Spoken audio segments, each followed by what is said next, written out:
Duterte! Duterte! Duterte! Duterte! Alright, Reaction TV Base, nagbabalik po. Reaction. Napakaganda po ng pag-uusapan natin ngayon mga ka-reaction ha. Mantakin ninyo, ang mga mainstream media, nakikita po ninyo yan kung ilan po yan. Milyon po ang umaten sa Quirino Grandstand. Hindi 1 milyon, hindi 2 milyon, hindi 4 na milyon. Sa tansya po ng mga eksperto, mga siyentipiko, ay umaabot na po ng umigit kumulang 10 milyon. Pero ang sinasabi po ng mga mainstream media, ito po mga bayarang media na yan, ang sabi po nila sa kanilang balita, 1 milyon pa lang daw. Yung isa sinabi niya, wala pang 1 milyon. Naku po, mga ka-reaction, ganyan po talaga ang mga bayarang media. Kasi sila, ang nais po nila ay hindi po may pakita itong napakaraming mga taong umaten dito sa Peace Rally. Kasi alam po nila, itong Peace Rally na to, ay hindi po Peace Rally to. Ito po ay hindi pagsangayon o pagsalangsang sa impeachment na ginagawa po ng gobyernong bangag na to laban sa VP Sara Duterte. Ngayon po, ipinahiya po ng iglesia at ng mga taong naniniwala na hindi natin kailangang impeach si VP Sara Duterte, ipinakita nila at ipinahiya nila si Bangag na yung kanyang pambubudol na di umano hindi siya sang-ayon sa impeachment ni VP Sara Duterte. Pero sa nakikita po natin ang galawan nila dyan sa may Kongreso ay 4 na pong impeachment complaint ang naisampa. So ito po, tingnan po natin ang mga video upang makita po natin ang katotohanan at pawang katotohanan lamang. Mga mainstream media, wag na kayong magpalabas ng balita. Manood na lang kayo dito sa Reaction TV PH. Ikaw, Noli de Casta. Noli de Castro, ba't hindi ka nagla-live? Diba yung ating Vice Presidenteng inutil? Si Noli de Castro, yung Vice Presidenteng pinaka-inutil, sabi po ni Sal Panelo. Ba't di ka magbalita, Noli de Castro? Magbalita ka! Ayan, supalpal kayo lahat. Pahiya. Ito po, panoorin po natin ito. Aerial shot po ito, aerial shot. Ito po yung inihingi ng ating mga ka-reaction na magpapalabas ako ng aerial shot. No? Ito po ang aerial shot natin. No? Shout out sa SMNI. Subscribe po tayo sa SMNI, sa Net25. Yan po ang 2 channel na malupitan ngayon. Hindi ko alam, baka iimbestigan din ng 2 yan pagdating ng panahon. Sa bagay, yung SMNI, tinanggalan na ng prangkisa. Ibabalik natin ang prangkisa ng SMNI pagluklok ni VP Sara Duterte. Huwag kayong mag-alala, mga KOJC ha. Nandyan kami ha. Susuportahan natin yan. Okay. Ito, panoorin na po natin. Pero bago natin panoorin, huwag po ninyong kalimutan mag-subscribe, mag-like at mag-share ng ating mga video. Kung tunay kang ka-reaction, i-share mo ang video na ito mga ka-reaction. Ayan po ang ating silver play button, yung award na natanggap natin sa YouTube. Ay nakita po ninyo, pinasulat po natin ang pangalan ng ating Pangulong Duterte dyan. Ayan Reaction TV PH, thank you President Mayor Duterte. Nakasulat po dyan ang kanyang pangalan dahil bago po mag-eleksyon sa May 9. Pupuntahan ko po ang Pangulong Duterte at iabot ko po yan sa kanyang mga kamay. 2 play button ang gusto kong ibigay, yung isa gold. Yun po ang target ko, kaya mag-subscribe na kayo para maabot ko na yung rurok ng tagumpay. Ito na po mga ka-reaction, ito na. Ngayon magsalita kayo mga inutil na mga bayarang media. Magsalita kayo, tingnan ninyo itong aerial shot 1 milyon lang yan bibilangin ko.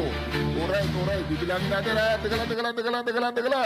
Teka lang. Ito, bibilangin po natin Ayan nakikita ninyo. Bilangin natin. 500, 1 million, 1.5 million, 2 million, 2.5 million, 3 million, 3.5 million, 4 million, 4.5 million, 5 million, 5 million, 4.6 6 million, 6 million, 0.2, bandaron, 6 million, 0.3, 6.7 million, 6.8 million, banda doon, 7 million na po, nabilang ko, ayan na po, di ba, aabot daw po ng 15 million, ayan, napakarami po niyan mga ka-reaction, hindi po exaggerated ito hindi exaggerated, ang ibig ko sabihin dito, sa Quirino Grandstand pa lang yan, paano yung iba't ibang lugar sa Pilipinas na nag-welga mga ka-reaction, ayan sabi nila, Bangag, baba ka na sa Malacanang.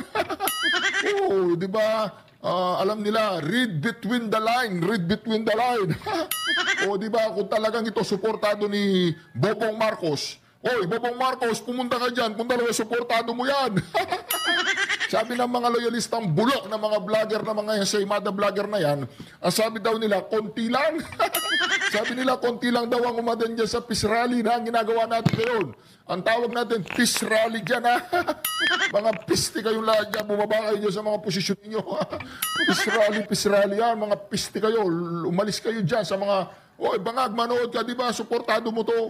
Hindi ka pabor sa impeachment ni BP Sara, o pumunta ka dyan, tingnan ko kung anong mangyayari sa'yo.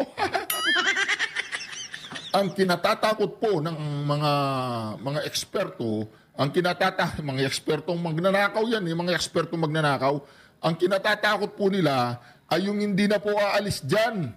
Ang mga rallyista na yan, ang tawag dyan, mga rallyista na may pagmamahal sa ating bayan. Ang kinatatakot po nila ay baka hindi na po sila aalis. At kapag hindi na po sila umalis dyan, mga ka-reaction, problema po yan pag hindi na sila umalis. Ang ibig sabihin yan, pag hindi na sila umalis dyan, kailangan bumaba na yung mga magnanakaw sa Kongreso at saka dyan sa Malacanang. Yan, tinitingnan po ninyo, 1 million lang yan. Naku po, kung 1 million lang yan, ibig sabihin, sara na natin yung mga eskwelahan, hindi marunong magbilang yung mga Pilipino. 1 million? Tignan nyo nga kung 1 million lang yan, mga inayupak kayo mga loyalistang walang kwenta. Oo, yan, oo. Kaya kung kayo, mga loyalista, may pagmamahal kayo sa bayan, iwanan nyo na yan. O, di ba? O, dito na kayo sa katotohanan, sa katarungan, sa pagmamahal sa bayan, o. O, tingnan nyo mga ka-reaction, o, di ba? O, lutasin, huwag palakihin, o, di ba? O, di ba? Tingnan nyo yan. O, manood kayo, o, di ba? Naku po.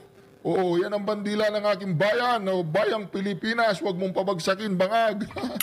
Diba, tama na, diba, marami na kayong nanakaw, marami na kayong pera, ang taong bayan naghihirap, tapos gusto nyo pang patalsikin ang mga Duterte.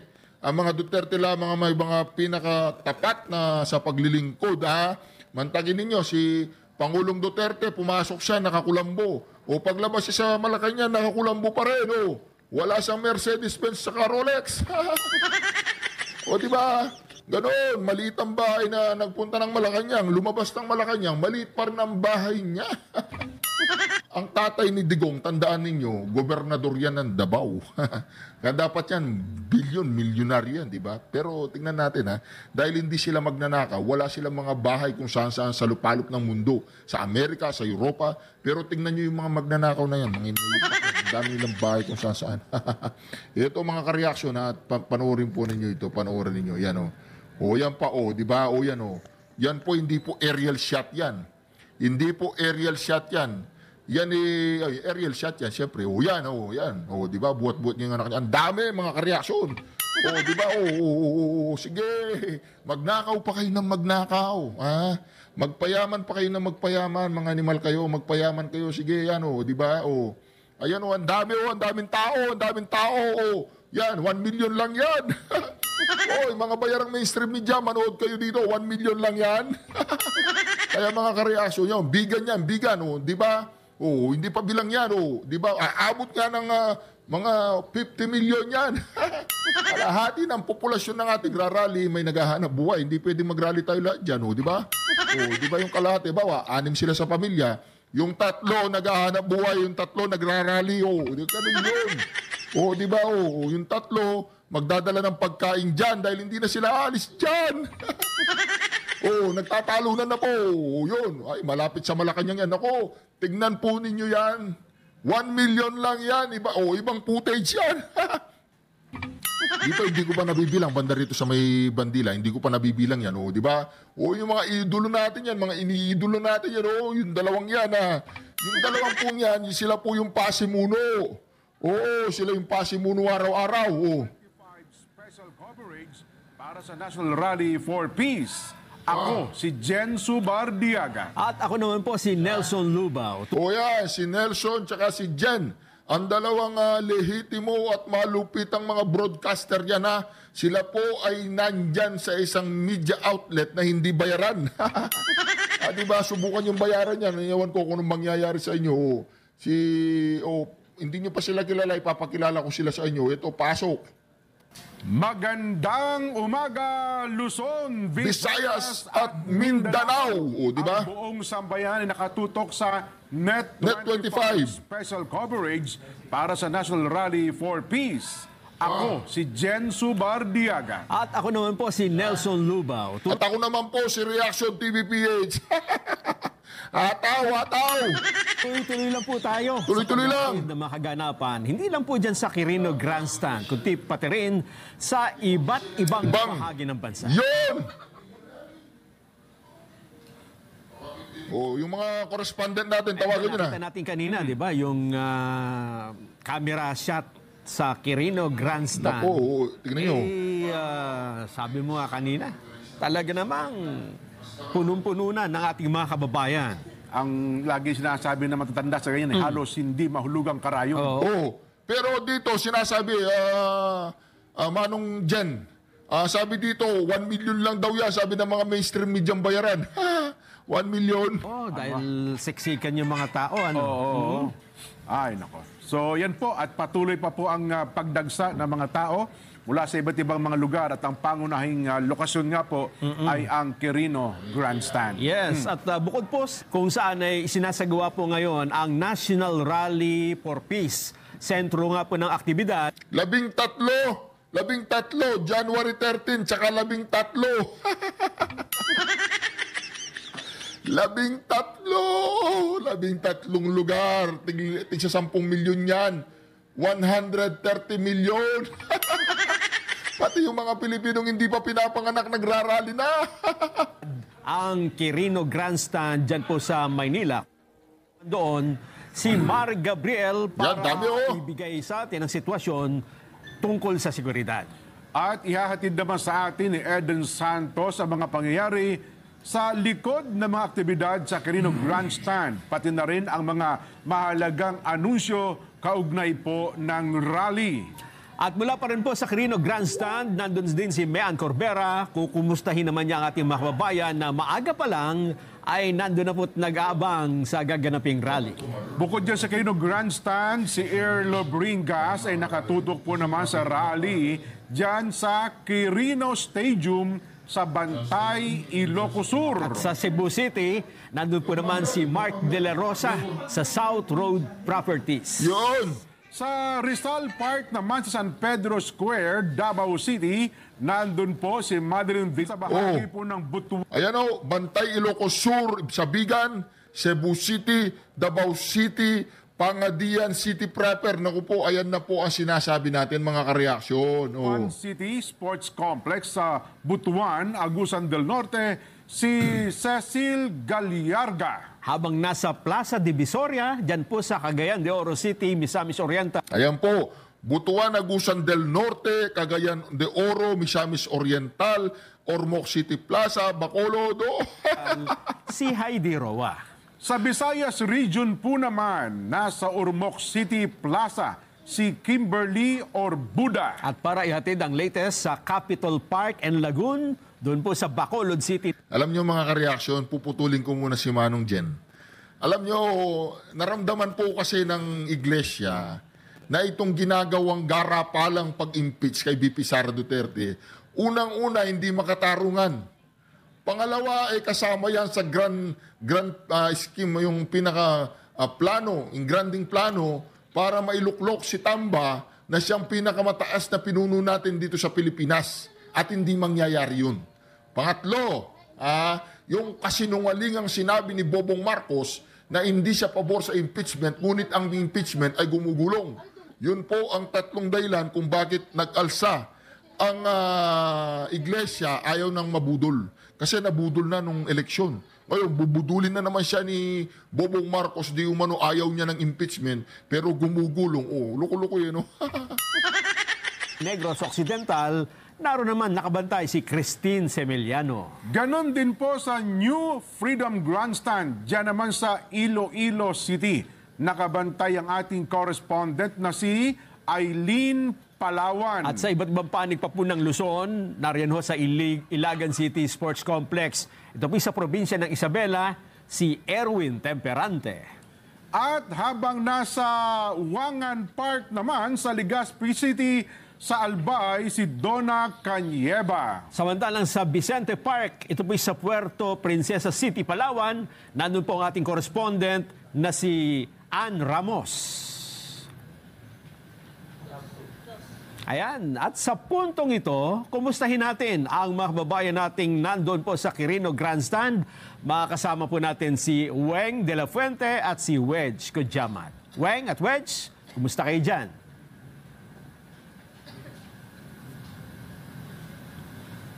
Sa inyo dyan sa studio, Nelson at Jen. Nandito kami ni Wedge na bumabati sa inyo ng magandang umaga. Yun. Oo, napakaganda ng ating umaga ngayon na Uweng. Jen, Nelson, kung mapapansin nyo doon sa aming likuran, hindi mainit, hindi mataas ang sikat ng araw, makulimlim at medyo mahangin-hangin.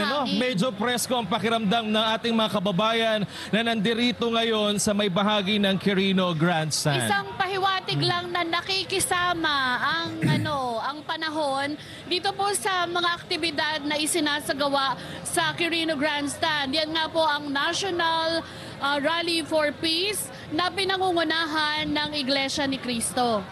At Uweng, mula kaninang bandang bago mag alas 9 ng umaga, may mga ilang performances na rin na napanood, napakinggan at nagbigay ng kaunting entertainment dito sa ating mga kababayan na mula pa kahapon ng hapon, Uweng, isa-isa nang nagdatingan dito sa may bahagi ng Quirino Grandstand.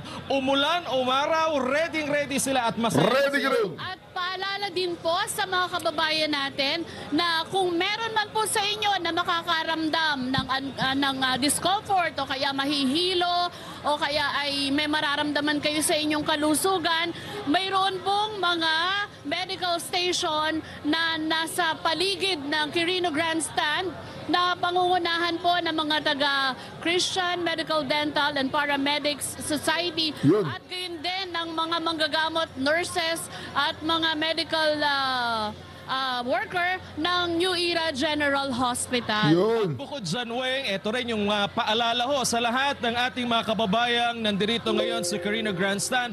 Huwag ho nating iiwang makalat. Ang venue kaninang umaga, meron ng 2 truck ng basura na nag-iikot sa... Nakita po niyo na mga mainstream media, manood kayo dito. Naku po, wag po tayong masyadong bias.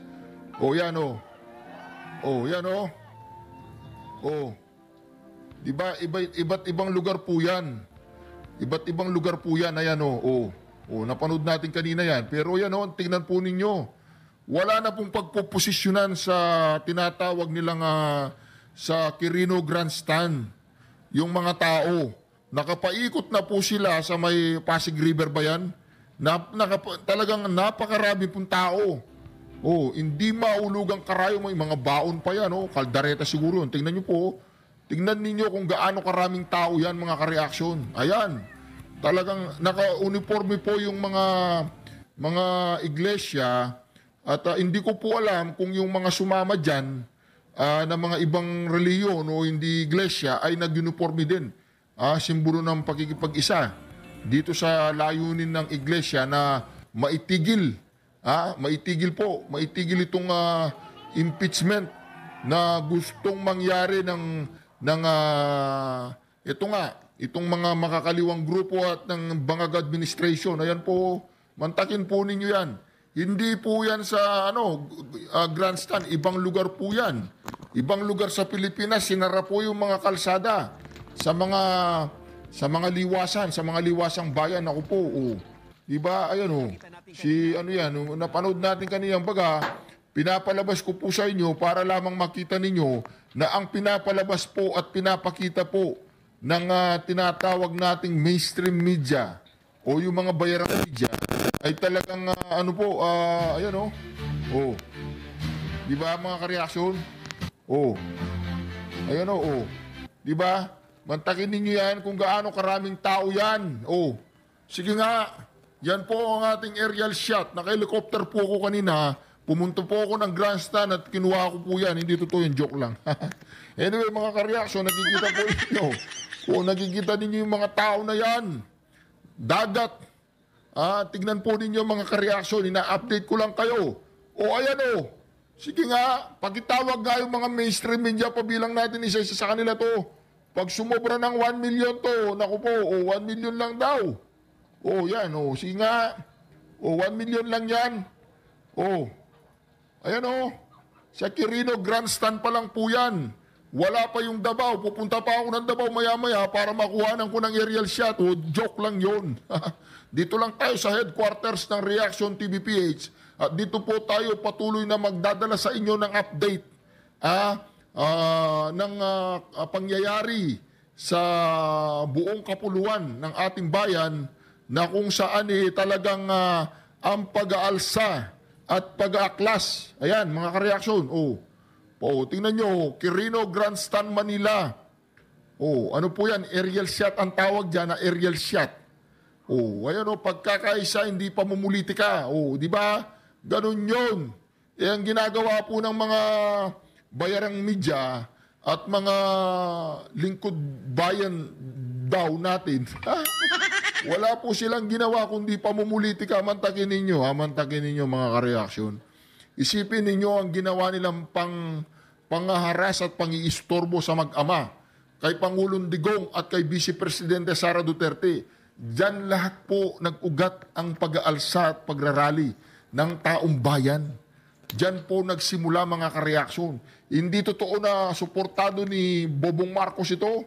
Kung suportado niya, dapat nagpunta siya dyan. Siyempre, halimbawa, merong peace rally ang aking mga sinasakupan. Peace rally hindi po political yan. Pero political din yan kasi ayaw nilang ma-impeach si VP Sara Duterte. Peace rally, halimbawa, shoutout lang muna natin si Congressman Rodante Marcoleta. Hindi daw po totoong umatras na siya. Meron na namang chismis na sinasabing umatras na si Senator Congressman Rodante Marcoleta. Hindi po totoo yan. Dire-diretso yan. Pag umatras yan, itatali ko yan, iyano ko pa yan, dadaling ko, huwag ka nga atras. Hindi ko pakakawalan yan hanggat hindi matapos yung eleksyon. Bibit-bitin ko yan papuntang Senado. Si Congressman Rodante Marcoleta, hindi pwedeng umatras yan. Hindi pwedeng umatras, may usapan na kami yan. Igagapos ko yan, igagapos ko para hindi siya makapirma doon sa, anong tawag doon, yung pag-concede niya, yung pag-atras niya, itatali natin yan, 2 kamay, 2 paa, pati bibig para hindi makasigaw yan. Pagkatapos ng eleksyon, pag nanalo na yan, nakatali yan, ipapasok ko sa Senado, wala nang kawala doon. Kahit maglupasay pa yan, si Senator Congressman Rodante Marcoleta, hindi pwedeng umatras yan. Hindi pwedeng umatras, Umatras lang yan dahil meron, ayoko na sabihin bakit siya umatras ng mga unang pagtakbo niya. Kasi meron pangako sa kanya, DOJ Secretary yata, hindi naman natupad. Hindi ako sigurado doon, yun lang ay mga chismis. Pero dahil hindi natupad ngayon, wala nang mangangakong sinungaling sa kanya. Tayo ang mangangako sa kanya na dadalhin natin siya doon sa Senado. At doon siya magnangawa, Doon siya magnangawa, Huwag niya sasabihin ng mga ayaw sa kanya, mga bayarang media, mga bayarang vlogger, na mga ensaymada vloggers na pinapakain ng pamilya nila galing sa mga nakaw sa bayan. Siyempre, vlogger ka. Vlogger ka, mga kareaksyon. Habang nagkukwento ko, ipiplay ko yung milyong Pilipinong ayaw na kay Bangag. Ayan po mga kareaksyon. Halimbawa, ako isang vlogger. Tumanggap ako ng pera sa isang politisyan. Let's say 500,000 per month. Di ba? Or 1.5 million per month. Let's say. Inopera niya ako 1.5 million per month para lamang sirain si BP Sara at i-promote siya. Okay, yun ang trabaho ko araw-araw. Wala stick. Pinapakain ko yung mag-ina ko, yung mga pamilya ko, pinapakain ko galing sa nakaw sa bayan. Dahil yung ibabayad sa akin ng politisyan na yan ay galing sa bayan. Pera ng taong bayan. Nagnanakaw siya, ibinibigay niya sa akin. Nakaw, yun, nakaw pa rin. Nagnanakaw din ako. Diba? Hindi ko pwedeng gawin yan. Dito lang tayo sa totoo. Dito, hindi tayo pwedeng bayaran. Kaya yung mga nagtatangkang bayaran ng Reaction TVPH, kahit sino ka man, wag ka nang sumubok. Dahil hindi pwede. cannot be baruan, hindi pwede yun. Kasi ang importante dyan, tayo po ay nagbablog ng malinis. Okay, binabanatan nila si Madam Inday Sara. Binubugbog nila doon sa Senado, sa Kongreso, binubugbog nila ng mga tuwad kom, gunggong kom, mga inayupak na kom na yan, binubugbog si Madam Inday Sara. Alam nga naman pababayaan natin bugbugin ng bugbugin si Madam Inday Sara, di ba? O edi rumesbak tayo. Ang resback natin ito, sasabihin natin ang katotohanan na lahat ng paratang kay Madam Inday Sara ay pawang kasinungalingan. Pawang kasinungalingan. Kaya yung taong bayan na nakikinig ngayon sa Reaction TVPH, wala pong katotohanan lahat ng paratang nila. Kasi kung may katotohanan, edi sana na-impeach na siya.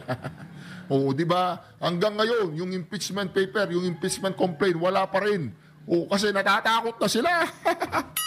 Wala nang impeachment. Halimbawa, nagka-impeachment, nagtuloy-tuloy yung impeachment, tapos na-impeach si Madam Inday Sara. Imaginein mo, bangag, imaginein mo kung ano mangyayari sa Pilipinas. O, di ba? Sabi nga ni Pangulong Duterte, baka grabe pa ang mangyayari sa'yo. Naalala mo yung ginagawa mangyayari naman yun, di ba? Kasi yung mga sundalo ay naghihintay lang yung mga yan ng hudyat sa mga tao. Kapag ang mga tao umalsa na, kapag ang mga tao nagwala na, mga kareaksyon, ayan, natatakot na sila, baka hindi na umalis dyan ang mga tao. Kapag ang mga tao nagwala na ngayon, katulad ngayon, nagwawala na yung sambayan ng Pilipino dahil sa nangyayaring nakawan, o mantakin ninyo, PhilHealth walang pondo. PhilHealth po walang pondo, mga kareaksyon, alam po natin lahat yan, hindi po nilagyan ng pondo ang PhilHealth, di umano, marami raw pera. Alam na yung mga taong senior citizen, mga PWD, yung mga yan hindi naman nakakapagbayad ng PhilHealth yan eh. Pero cover po sila ng PhilHealth. So saan kukunin ngayon yan? Doon sa premium na nilalagay ng mga malalakas pa katulad natin na nagbabayad ng PhilHealth monthly. Doon nila kukunin. O hindi kakasya yan. Hindi kakasya yan. Mantakin ninyo, dapat talaga merong yung tinatawag na bigay ang gobyerno. Subsidy ang tawag dyan. O di ba, ipinaliwanag naman ang subsidy kung saan manggagaling eh. Yung subsidy, mga kareaksyon, alam nating lahat yan. Napag-usapan na natin sa mga maraming tax. Saan galing yung sin tax? Sa sigarilyo, sa alak, sa mga sugary food like donut, yung mga sugary food, candies, chocolate. O dahil na, ano yun eh, mga nakakapagdulot ng sakit sa tao yun. Yung mga bisyo, saka yung mga matatamis na pagkain. So doon nila kukunin yung tax nun, tatakbo yun sa PhilHealth. Sin-tax ang tawag dun, sin-tax. Kasalanan na tax. So yun, sin-tax. Diba mga kareaksyon? Oo, ngayon, hindi nila binigyan ng pondo ang PhilHealth. Saan pa pupunta ngayon yung sin-tax? Diba? Kasi wala silang pakialam. O, nag-aalburoto ng taong bayan, magkakasakit ka, tapos yung bawas sa PhilHealth, napakakunti ng bawas sa PhilHealth. Di ba dapat at least magbabayad lang tayo mga 70 or 80%. 80% sagot po ng gobyerno. At least magbayad tayo mga 20%, pwede na yan. Hindi. 0.5% lang ang binibigay ng PhilHealth. Kasi hindi nilalagyan ng pondo ang PhilHealth. Kaya mga kareaksyon, maraming kadahilanan po kung bakit ang sambayan ng Pilipino ngayon. Kaya kung kaisa ka namin dito sa laban na ito, na kung saan, tayo lang itigil na po nila ang kanilang ginagawang panggigipit kay BP Sara Duterte, ang ating susunod na Pangulo. O di ba, nag-ugat lahat yan sa pag-impeach nila kay BP Sara Duterte kasi pinapahiya nila siya. Akala nila magtatagumpay sila, oy mga bayarang vloggers, mga ensaymada vloggers na tumanggap ng pera kung kani-kaninong mga politiko para sirain lang si Madam Inday Sara, manood kayo, hindi ba kayo nangihina ng loob ngayon? Hindi kayo nangihinayang? Wala kayong mga views. O kayo, may pera nga kayo buwan-buwan, kaya lang wala kayong prinsipyo. Di ba? Tingin sa inyo ng mga tao, kahit yung mga nagbayad sa inyo, yung mga nagbayad na mga politiko, kung binayaran ka man ni Tambalustos o ni Bangag o ni Palaka, alam nyo kung anong tingin nila sa inyo, napakaliit, mga bayaran kayo kasi binili nila yung kaluluwa ninyo, mga inutil. Kaya, akala ninyo mga kaibigan nyo yung mga nagbayad sa inyo, oy kaibigan, hindi, ang tingin nila sa inyo mga basura, mga bulok. Ang tingin nila sa inyo pagkatao ninyo na bibili. Hindi ba ninyo naisip yon? O, di ba, dinadala-dala pa nila sa Hong Kong, yung mga inutil na vlogger na yan, ha? Nasisikmura ninyo yan, yung nagbayad sa inyo ang tingin nila sa inyo, mga bayaran, mga bulok, walang prinsipyo. Diba? Binenta ninyo ang kaluluwa ninyo, binenta ninyo ang pagkatao ninyo. Kaya yung mga nagbayad sa inyo, ang tingin nila sa inyo, basura. O kayo, ang taong bayan, anong tingin nila sa inyo? Basura! O, diba? Kahit yung mga, halimbawa, vlogger kayo ni Tambaluslos, yung mga loyalista, yung mga nanonood sa inyo, alam nila bayaran kayo. O alam nila na mga basurang tao kayo. Diba?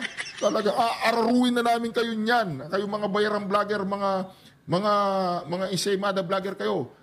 Ang mga taong pro Duterte, pro good governance, ang tingin nila sa inyo mga basura, mga bulok. Tapos yung nagbayad sa inyo, ang tingin nila sa inyo mga bayaran, mga basura na bayaran.